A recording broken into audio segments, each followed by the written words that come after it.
ketika sesuatu menjadi kecil, ini daya ledaknya itu besar seperti atom itu. Maka ketika kita itu sudah menancapkan niat, di mana niat itu adalah bagian dari maha mininya alam semesta, pecahan atom yang sudah maha mini, yang namanya niat ini, lah di situ ledakannya luar biasa. Uang itu kecil mengubah kehidupan, ya, merubah sebuah kehidupan. Uang itu energinya sangat kecil. Yang punya energi besar adalah niat, kemampuan atau kapasitas kualitas kita di dalam niat, yakni kualitas kita punya kemauan atau tidak. Indonesia merdeka hanya karena niat yang kuat dari Bung Karno dan teman-teman.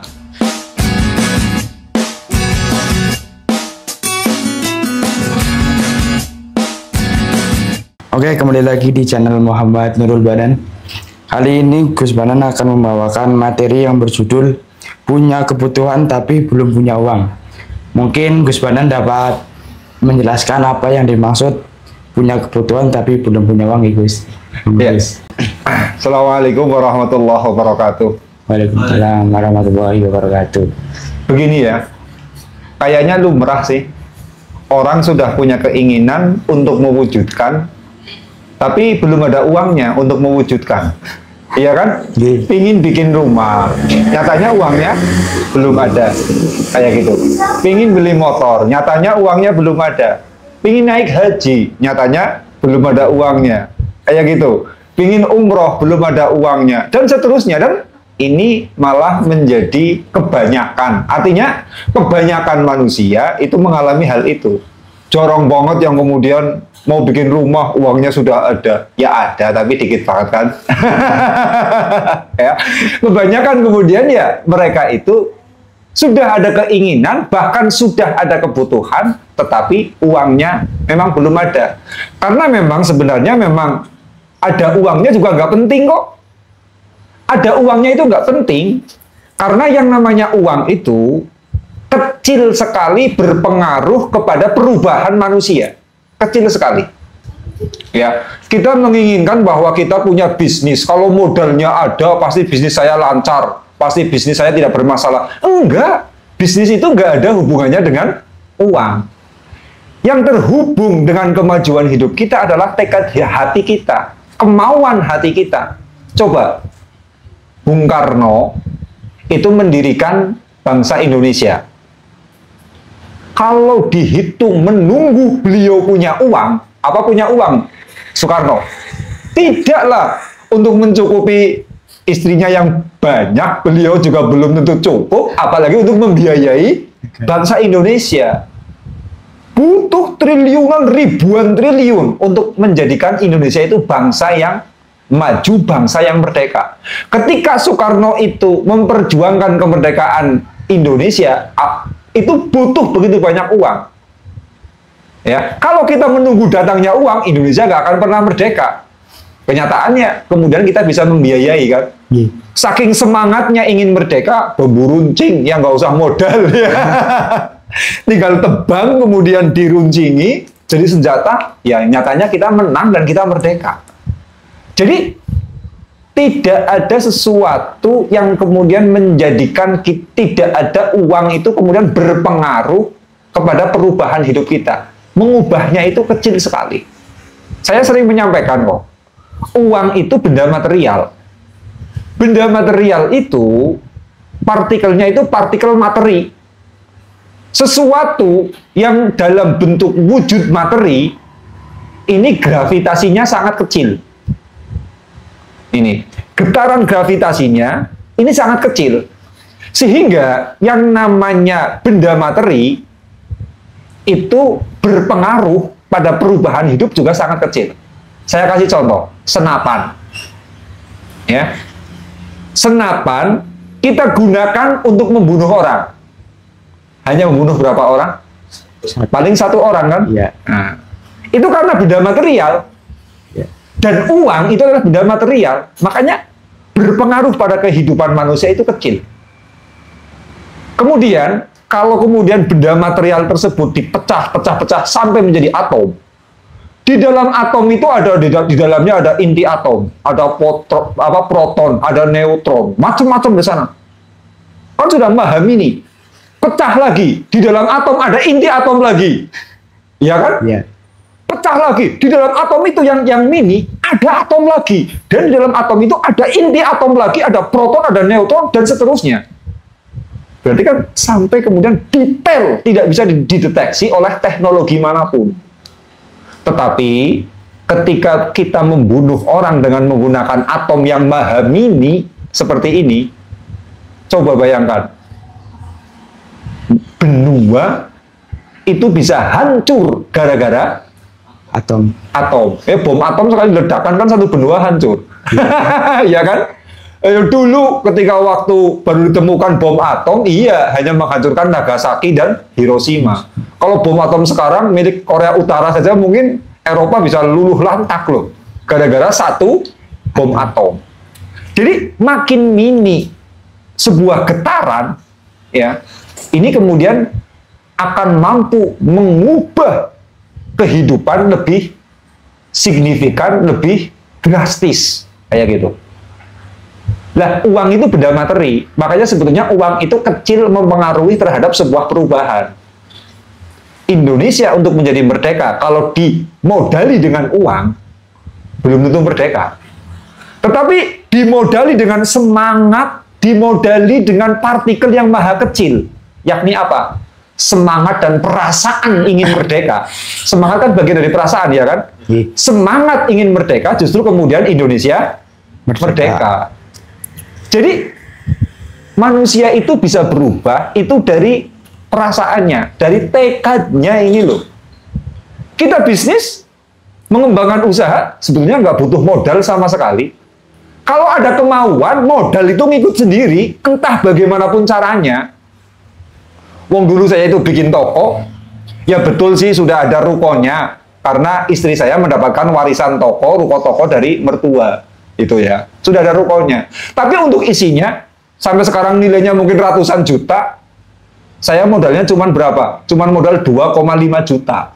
Itu saja Pak, menjual mas kawin yang saya berikan kepada istri. Ya, mas kawin saya berikan sama istri, saya pinjem dulu, saya pinjem lah buat modal toko kayak gitu loh. Walaupun sampai hari ini ya saya juga nggak bayar hutang. Ini loh, tapi karena ada kemauan, ada tekad, kemudian apa? Nyatanya uang itu hadir, makanya bisnis itu tidak butuh modal. Nah, uang itu kecil sekali mengubah terhadap sebuah kehidupan. Maka ini manusia kalau mau dirubah dengan uang itu sia-sia. Itu loh. Yang harus dirubah adalah mentalnya, bukan mengubah dengan uang. Tanpa orang kemudian diberi ilmu supaya mentalnya berubah, sekalipun dia diberi uang, uangnya itu sia-sia, bubar semuanya loh. Kayak gitu. Ini modal usaha. Tapi orangnya nggak dikasih motivasi, nggak dikasih ilmu, nggak dikasih manajemen, nggak dikasih ilmu apa-apa. Bubar uangnya itu. Itu sudah pasti. Ini. Makanya menghadirkan segala sesuatu itu bukan menghadirkan materialnya, itu bukan. Ya. Tetapi apa? Kita menghadirkan tekad, menghadirkan semangat, menghadirkan motivasi, menghadirkan impian, partikel-partikel yang kecil maha mini itu yang kemudian mampu mengubah kehidupan kita. Sudah paham ini ya? Nah, sekarang kita kembali pada persoalan tadi. Banyak orang yang ingin mewujudkan sesuatu, ingin bikin rumah, tapi nggak ada uangnya. Pingin beli motor, tapi nggak ada uangnya. Pingin jalan-jalan ke Eropa, mau tawaf di Menara Eiffel, gitu ya, nggak ada uangnya. Ini sudah wajar, dan itu bukan sebuah halangan apapun supaya kita itu mencapai apa yang kita inginkan gitu. Kalau kemudian diwujudkan uang itu kecil banget. Kita pingin bikin rumah, tapi sudah ada uangnya. Lalu nyatanya rumah para artis banyak yang kosong itu loh. Rumahnya Suzana almarhum itu, mewahnya seperti apa? Ya sekarang kosong kok. Nggak ada nilainya sama sekali. Memang uang nggak ada nilainya. Kayak gitu loh. Yang ada nilainya adalah jiwa kita. Ini, jiwa kita. Hotel-hotel berbintang, bangunan mangkrak itu banyak banget. Monumen Herlambang apa mana itu? yang ada di Bogor itu, yang dulu dibangun sama SBY, Iya, iya. itu sudah triliunan, mangkrak. Itu ya, mangkrak. Ini merupakan bukti bahwa yang namanya benda material tidak mampu mengubah apapun pada kehidupan kita. Tapi di sini, di jiwa kita ada nggak yang menghidupkan? Nah, sekarang kita kembali pada masalah trik tadi. Kembali pada masalah kita ada keinginan, tapi kok belum ada uangnya. Kayak gini ya, segala sesuatu itu dituntut sebuah kebulatan. Yang namanya kebulatan niat, atau kebulatan iktikad, atau kebulatan intensi. Kita ragu-ragu apa enggak? Kalau kita ragu-ragu ya, orang ragu-ragu itu nggak akan pernah sampai. Dari dulu saya itu malas banget loh bikin konten YouTube loh. Males banget. Kadang jalan 1 bulan, berhenti selama setengah tahun. Jalan lagi 2 minggu, berhenti lagi. Karena apa? Tidak ada tekad. Tidak ada niat untuk sukses di YouTube. Kalau ada niat ya capek-capek ya dijalani. Jadi orang kalau sudah ragu-ragu, bubar semuanya. Dan saya mengoreksi pada kehidupan saya, pada hal-hal yang kemudian saya menemukan kemunduran, itu rata-rata karena apa? Saya ragu-ragu loh. Kerja belum, pandang gawe juga belum, mengeksekusi apa-apa juga belum, sudah mikir negatif dulu. Aduh nanti capek ya, aduh nanti kurang ini ya, aduh. Di sini akhirnya, iya, hidup saya akhirnya ada bagian-bagian yang stuck karena persoalan ragu-ragu ini loh. Nah ini niat. Niat itu luar biasa pengaruhnya untuk mewujudkan sebuah impian, sebuah keinginan. Itu. Nah, yang namanya niat itu didefinisikan satu pekerjaan, satu niat, ya, saya ulang ini ya. Yang namanya niat itu satu kehendak, tetapi kehendak tersebut ya diniatkan bersamaan dengan pekerjaan. Satu sikap, satu mental, kemudian mental tersebut ya dipasangkan dalam diri kita bersamaan dengan pekerjaan yang kita lakukan. Makanya kalau kita tuh melihat kaidah syariah dalam kitab kuning, yang namanya niat itu apa? Qasdu syai'in muqtaronan bifi'lihi. Yaitu apa? Sengaja memasang sebuah tujuan, ya. Kita memiliki sebuah tujuan, qasdu syai'in, tapi muqtaronan bifi'lihi, dibarengkan dengan kita melakukan pekerjaan tersebut. Kalau kita mau sholat ya niatnya kapan? Ketika kita mengawali sholat, ketika takbiratul ihram. Nah, ketika takbiratul ihram, Allahu Akbar. Begitu kita Allahu Akbar, di sini kemudian kita niat melaksanakan sholat. Itu. Nah, melaksanakan sholat itu harus muqtaronan bifi'lihi.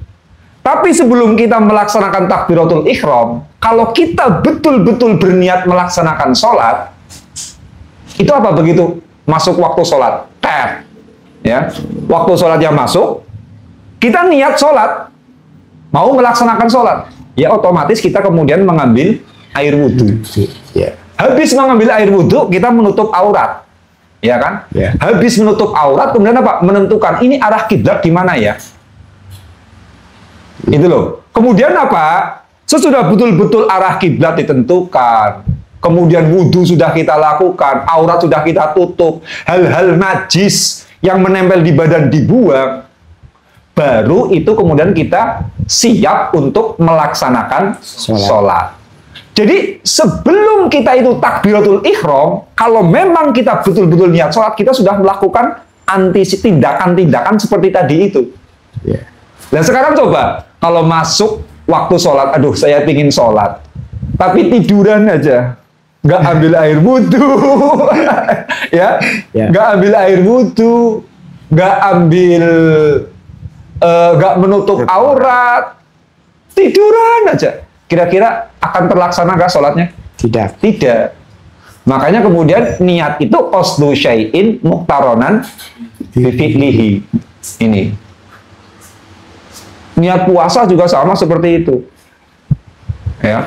Orang niat puasa dia harus bersamaan dengan Niat. awal kita melaksanakan puasa. Nah, puasa dimulai sejak terbit fajar. Itu loh ya. Ya. Dimulai sejak terbit fajar. Makanya yang namanya puasa itu kalau mazhab Syafi'i seperti ini. Kalau dalam mazhab Syafi'i itu puasa, khususnya puasa Ramadan, itu wajib dilakukan setiap malam. Ini. Jadi tiap malam itu harus, kalau bahasanya apa, niatnya orang NU ya, nawaitu shauma ghadin an ada'i fardhi syahri ramadhani ya. Orang NU ini loh ya. Ya. Tiap malam harus mengucapkan niat puasa. Karena apa? Karena Imam Syafi'i, madhab yang dianut oleh orang NU itu mendefinisikan bahwa kalau kamu sudah selesai salam, kemudian hendak melaksanakan sholat lagi, itu wajib niat lagi apa enggak? Wajib. Wajib niat. Ya. Kita selesai sholat zuhur, kemudian mau melaksanakan sholat ba'diyah zuhur, sholat rawatib. Ya karena sudah salam, kita melakukan sholat rawatib, kita harus niat lagi. Kayak gitu loh. Ya harus niat lagi. Nah, Imam Syafi'i itu menilai bahwa puasa itu diawali dari terbit fajar. Kemudian berakhir ketika nanti tenggelam matahari pada waktu maghrib. Ketika waktu maghrib, puasanya sudah salam, sudah bye-bye. Kalau kita masuk sholat lagi harus niat lagi, makanya apa? Makanya ketika kita itu mau masuk puasa di esok harinya, di malam harinya kita wajib niat. Harus nawaitu shauma ghadin an ada'i. Makanya kalau di musola-musola dan masjid-masjid orang NU pasti habis tarawih itu teriak-teriak nawaitu shauma ghadin itu loh. Ini. Lah, tapi berbeda dengan madhab Maliki. Kalau madhab Maliki, Imam Malik itu menilai bahwa puasa Ramadan berarti apa? Awalnya itu bukan ketika terbit fajar dan terakhirnya bukan ketika tenggelamnya matahari. Tapi awal puasa itu dimulai tanggal 1 Ramadan. Berakhirnya nanti tanggal akhir Ramadan. Kalau tidak tanggal 29 Ramadan ya tanggal 30 Ramadan. Jadi awalnya di awal Ramadan, akhirnya di akhir Ramadan. Ini adalah satu rangkaian ibadah puasa. Itu loh. Yeah. Makanya kalau Imam Maliki, kita habis buka, kemudian besoknya puasa lagi, malamnya nggak perlu niat, cukup niat satu kali saja di awal Ramadan itu loh ya. Yeah. Cukup niat satu kali aja. Makanya kalau niatnya madhab Syafi'i itu, saya berniat puasa, ya, saya berniat puasa esok hari di keseluruhan bulan Ramadan. Fardu karena Allah Ta'ala, ya, jami'i Ramadan. Diniat dipuasai semuanya. Makanya kalau dalam madhab Maliki tidak ada kewajiban setiap malam itu harus niat. Ini bedanya di sana. Hanya persoalannya, ya, jamaahnya Imam Syafi'i ini, ya, jamaahnya Imam Syafi'i itu banyak yang ternyata kelupaan tidak niat. Karena tiap malam harus niat kan? Iya. Lalu saya sendirilah ya, kalau nggak terawih, kalau nggak sholat tarawih di masjid, bisa lupa nggak niat loh. Nah, ini ketika lupa tidak niat, efeknya fatal. Karena kalau orang tidak niat puasa, tidak menggunakan niat, itu siang harinya dia tetap kewajiban puasa. Tapi puasanya nggak sah, coba. Itu dia nggak boleh membatalkan puasanya di siang hari, nggak boleh. Nggak boleh membatalkan puasanya. Tetap puasa, tapi puasanya tidak sah. Nanti setelah selesai Ramadan wajib mengqadha. Repot kan? Yeah. Cuman gara-gara lupa niat. Dan prakteknya banyak sekali jamaahnya madhab Syafi'i yang melakukan itu. Saya sendiri kalau nggak tarawih di masjid seringkali lupa tidak niat. Ini loh. Nah, makanya melihat fenomena ini, Imam Syafi'i itu kemudian berfatwa, ya, fatwa kepada para jamaahnya. Ini malah kada fikih dulu, nggak apa-apa lah ya, sebelum ke materi. Ya, kada cerita fikih dulu, nggak apa-apa. Daripada kitab saya nganggur itu nggak pernah dibaca. Ini. Akhirnya Imam Syafi'i, karena ada bahaya seperti itu, banyak orang yang lupa, akhirnya Imam Syafi'i itu berfatwa. Ya sudah, kalau kayak gitu, pendapat saya seperti ini. Kapan orang puasa, setiap malam wajib niat. Tapi supaya hati-hati, takut ada orang yang lupa tidak niat puasa, silahkan kalian ikuti guru saya. ikuti guru saya di dalam niat puasa bulan Ramadan. Artinya apa? Di awal bulan Ramadan, ini madhab Syafi'i supaya niatnya double. Niat untuk esok hari, tetap dijalani seperti fatwanya Imam Syafi'i. Tetapi apa? Dia juga menggunakan niat yang disampaikan oleh Imam Maliki. Di mana apa? Niat puasa seluruh bulan Ramadan. Supaya kalau nanti ada malam yang dimana dia itu lupa tidak niat, itu tidak ada kewajiban untuk mengqadha puasa. Karena lupa niat, repotnya siangnya tetap wajib puasa, tidak boleh membatalkan puasa, tapi dia itu harus mengqadha. Puasanya kan repot banget kan, kayak gitu loh ya. Makan nggak boleh, tapi puasa juga tidak sah, kayak gitu loh. Makanya supaya mengikuti cara niatnya Imam Maliki. Dan ini yang memerintahkan Imam Syafi'i langsung, kayak gitu loh. Nah ini niat. Kita kembali pada tema. Ya. Yang namanya niat, ya, yang namanya niat itu sebuah kekuatan. Niat itu sebuah kekuatan, tetapi harus disertai dengan muqtaronan bifi'lihi, disertai dengan mengerjakan pekerjaan apa yang diinginkan. Ini nggak bisa disebut niat kalau nggak mengerjakan, nggak bisa. Ini. Nah sekarang kita punya niat pingin bikin rumah. Kalau menunggu punya uang, ya, kalau menunggu punya uang, tidak semua orang kemudian uangnya itu terkumpul. Ini, ya ada tapi sedikit banget lah. Rata-rata ya, aduh, gaji 10 juta. Ya, penghasilan 10 juta, pingin punya uang harganya sampai 800 juta. Kalau mengumpulkan uang, kapan coba terkumpulnya? Ya gaji 10 juta digunakan untuk makan kebutuhan sehari-hari sampai 7 juta, sisa 3 juta. Ngumpulin uang 800 juta, tiap bulannya 3 juta, 3 juta, kapan kumpulnya coba? Lama, Gus. Ya nunggu mati lah. Baru mati. Iya kan? Nunggu mati. Itu loh. Dan ini dialami banyak orang. Nah, makanya kalau kita itu punya keinginan, betul-betul kita itu ingin naik level, mewujudkan apa yang kita impikan, kita harus menggunakan kekuatan niat ini, yakni muqtaronan bifi'lihi. Contohnya, kita ingin punya rumah, ada uang 3 juta. Kalau memang kita niat, ini ya, harus muqtaronan bifi'lihi, disertai dengan pekerjaan untuk mewujudkan niat tersebut. Belikan dulu batu, belikan dulu semen, kayak gitu loh. Ada uang lagi, beli pasir. Ada uang lagi, beli batu bata. Ada uang lagi, beli apa. Jadi, ketika kita itu membeli batu, walaupun hanya punya uang 3 juta misalkan ya, ini sudah menunjukkan kepada Allah bahwa, oh kamu itu niat betulan ya. Menunjukkan sebuah konsistensi ke alam semesta. Oh kamu gak ada keraguan ya. Nah, itu.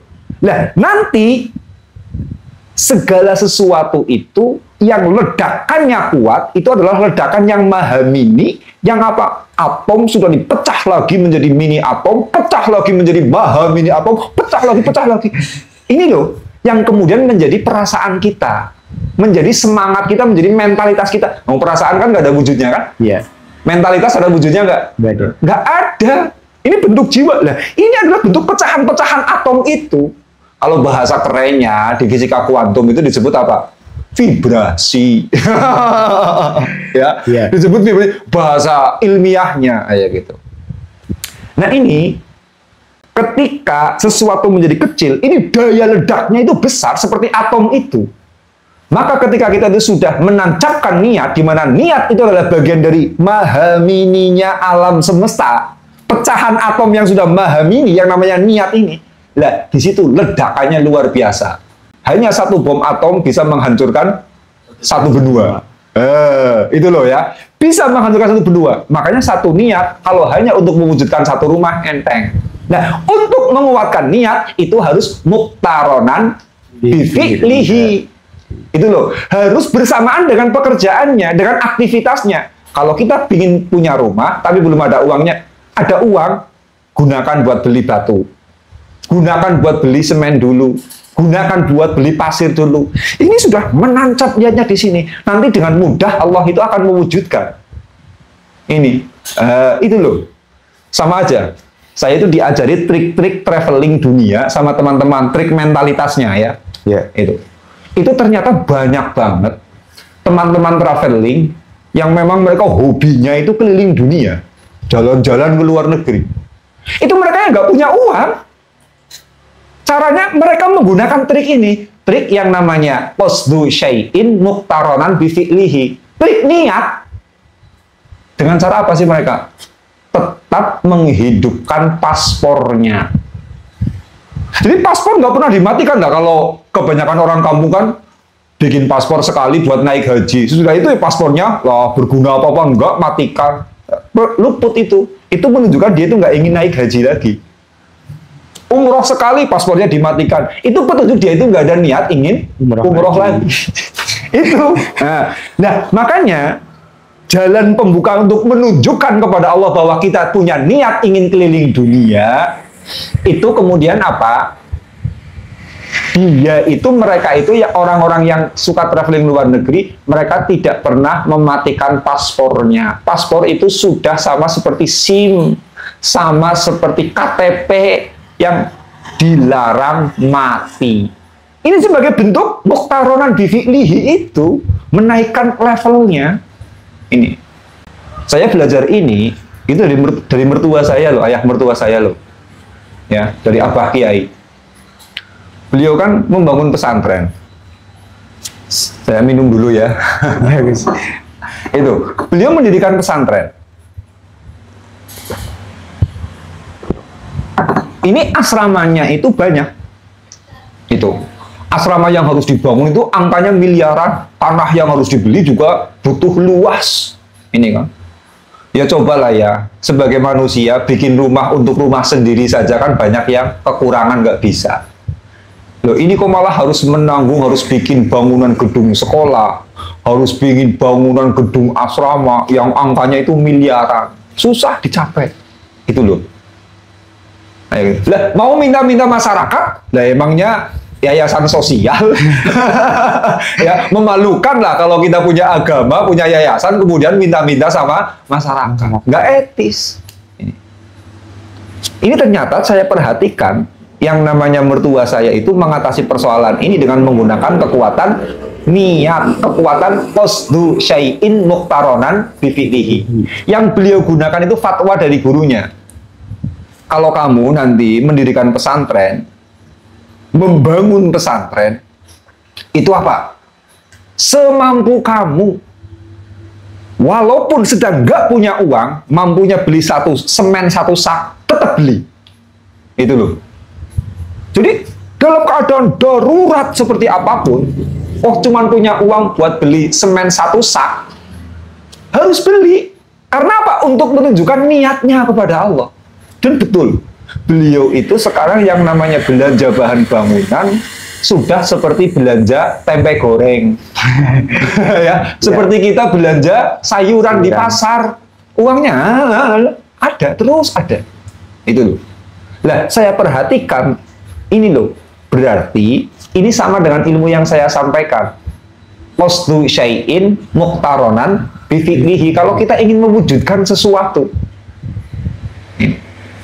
nah, dengan cara apa tadi? Ya ini, mertua saya saja setiap kali membangun itu langsung punya uang sedikit, belikan bahan bangunan. Sesudah itu, apapun yang mampu beliau lakukan, lakukan. Bisanya beli semen, ya beli semen. Bisanya beli pasir, ya beli pasir. Bisanya beli besi, ya beli besi. Yang penting apa? Sedang menunjukkan kepada Allah, menunjukkan ke alam semesta bahwa saya sedang punya tanggungan bangunan dan saya sedang membangun. Loh, ini yang namanya kekuatan qasdu syai'in muqtaronan bi fi'lihi. Nah, ini bisa diterapkan pada segala hal. Kalian punya keinginan beli motor, kayak gitu kan ya, beli motor. Kemudian belum punya uangnya. Tunjukkan kepada Allah. Makanya ya kebaikan, walaupun kredit itu banyak buruknya, tapi salah satu bentuk kredit itu ya membantu orang untuk menunjukkan qasdu syai'in muqtaronan bi fi'lihi. Itu loh ya. Apapun lakukan. Kita ingin punya HP, ya. Mulai dari yang terkecil, apa yang bisa kita beli? Itu muqtaronan bi fi'lihi. Wong dulu saya itu awal beli mobil, itu mobil baru harga 100 jutaan lah sekitarnya. Pingin punya mobil yang ya standar lah, harga-harga 300 ke atas ya gitu kan. Ya gitu, yang jangan kayak mobil pasaran banget ya gitu. Iya. Waktu itu mobil saya itu mobil Yaris. Itu aja Yaris yang harga 100 jutaan. Nah, dulu itu masih dapat Yaris, kalau orang bilang Yaris bakpao. Itu ya, Yaris bakpao itu.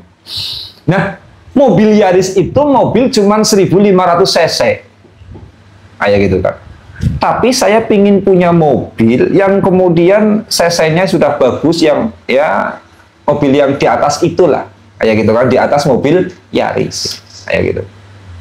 Lah, waktu saya itu ingin ganti mobil, gitu, saya menggunakan teknik ini, teknik qasdu syai'in muqtaronan bifi'lihi. Menggunakan teknik ini. Dengan cara apa? Iya, mobil Yaris itu kan pakai Pertamax sudah cukup, pakai Pertalite sudah cukup loh, karena cuman 1500 cc. Saya nggak mau ngisi pakai Pertalite. Saya ngisinya apa? Pertamax turbo malah. Karena apa? Biar nanti saya dapat Fortuner sekalian. Kayak gitu loh ya. Biar saya bisa dapat mobil yang kualitasnya Pertamax turbo sekalian. Kayak gitu. Saya nggak mau ngisi Pertalite sama sekali. Itu loh. Orang lain tuh ngisi Pertalite, cari yang murah, bodo amat dengan murah. Saya beli Pertamax turbo malah. Dan selalu saya isi full tangki. Niat betulan. Kemudian kalau mobil saya mengalami kerusakan, nggak saya taruh di mobil-mobil, di bengkel-bengkel mobil pinggiran, nggak. Saya taruh di bengkel mobil yang standar mobil baru. Itu ya. Ya walaupun kadang-kadang ya ke dealer, kadang-kadang tidak ke dealer, tapi mobil bengkel yang memang untuk mobil-mobil bagus. Iya. Itu loh, mobil bengkel-bengkel yang bonafit. Itu loh. Nggak saya belikan, nggak saya belanjakan di bengkel-bengkel yang murah-murah, enggak sama sekali. Loh, kenapa kok saya mengisi Pertamax turbo padahal hanya untuk Yaris bakpao? Karena apa? Saya sedang punya niat untuk membeli mobil yang standar menggunakan Pertamax turbo. Untuk menunjukkan niat saya. Sebelum saya sampai ke sana, saya harus secara perlahan sampai ke levelnya dulu. Yang namanya muqtaronan bifi'lihi, ya. Yang namanya kita melakukan muqtaronan bifi'lihi ini apa? Kita itu menyamakan levelnya dengan energi yang mau kita capai. Kita mau sholat, kemudian kita menutup aurat, kita mengambil air wudhu. Berarti kan kita sedang melangkah, mengambil sikap bagaimana supaya energi kita sudah sejajar dengan energinya orang yang sholat.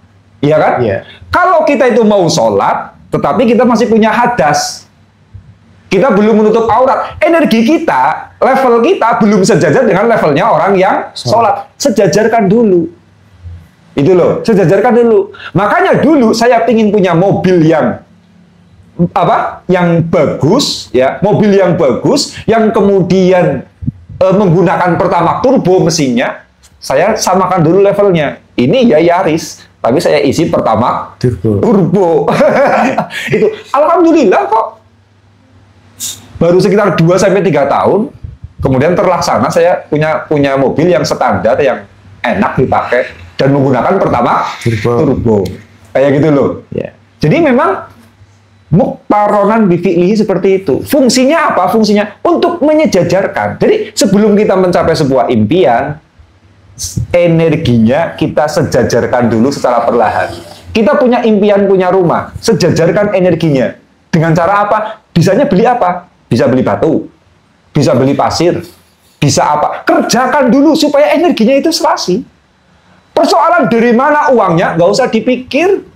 Karena apa? Sekali lagi, uang itu kecil mengubah kehidupan. Ya, merubah sebuah kehidupan, uang itu energinya sangat kecil. Yang punya energi besar adalah niat, kemampuan atau kapasitas, kualitas kita di dalam niat, yakni kualitas kita punya kemauan atau tidak. Indonesia merdeka hanya karena niat yang kuat dari Bung Karno dan teman-teman. Islam sekarang menjadi menjadi agama terbesar di dunia kedua, ya. Di dunia itu menjadi agama terbesar kedua Karena apa? Ada niat dari nabinya, yakni dari Nabi Muhammad untuk menjadi agama besar. Coba kalau Nabi Muhammad memikirkan modal, dari mana uangnya untuk membesarkan agama? Ya, nggak ketemu lah, iya kan? Nggak ketemu. Makanya ini pentingnya kita itu menaikkan level kita lebih dulu dengan apa yang kita capai, dengan apa? Dengan cara qasdu syai'in muqtaronan bifi'lihi, yakni apa? Meniatkan sesuatu dengan konsisten dengan cara menjalankan apa yang kita niatkan bersamaan dengan pekerjaannya. Seperti itu.